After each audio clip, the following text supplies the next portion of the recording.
மூணார் அரசு மேல்நிலைப்பள்ளியில் போதிய அடிப்படை வசதிகள் இல்லாததால் மாணவ மாணவிகள் சிரமப்பட்டு வருகின்றனர். 120க்கும் மேற்பட்ட மாணவ மாணவிகள் படிக்கக்கூடிய பள்ளிக்கூடத்தில் ஒரே ஒரு கழிவறை மட்டுமே உள்ளது.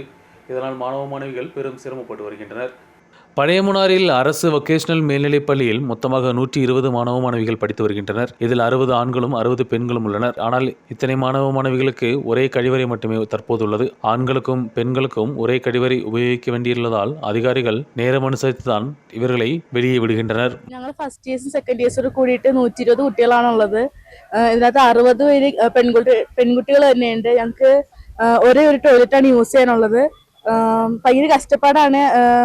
ബോയ്സിനും ഗേൾസിനോട് കൂടിയിട്ട് ഒരു ടോയ്ലറ്റ് പോകാൻ ഭയങ്കര കഷ്ടപ്പാടുള്ള കാര്യമാണ്. ബോയ്സിന് ഇത്ര സമയം ഗേൾസിന് ഇത്ര സമയം എന്ന് പറഞ്ഞാണ് വന്നിരിക്കുന്നത്.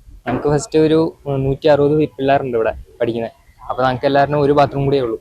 അപ്പോൾ സാർമാരൊക്കെ പറഞ്ഞ ഒരു ബാത്റൂം കൂടി റെഡിയാക്കി തരാൻ വേണ്ടി ഹെൽപ്പ് ചെയ്യണം. பள்ளிக்கூடத்தில் ஆண்களுக்கும் பெண்களுக்கும் தனித்தனியாக கழிவறை உட்பட வசதிகள் ஏற்படுத்த வேண்டும் என்ற கோரிக்கை எழுந்துள்ளது. சம்பந்தப்பட்ட அரசு துறைகளும் அதிகாரிகளும் உடனடியாக நடவடிக்கை எடுத்து பிரச்சனைக்கு தீர்வு காண வேண்டும் என்று ஆசிரியர்களும் பெற்றோர்களும் கேட்டுக்கொண்டுள்ளனர். News bureau, Munnar.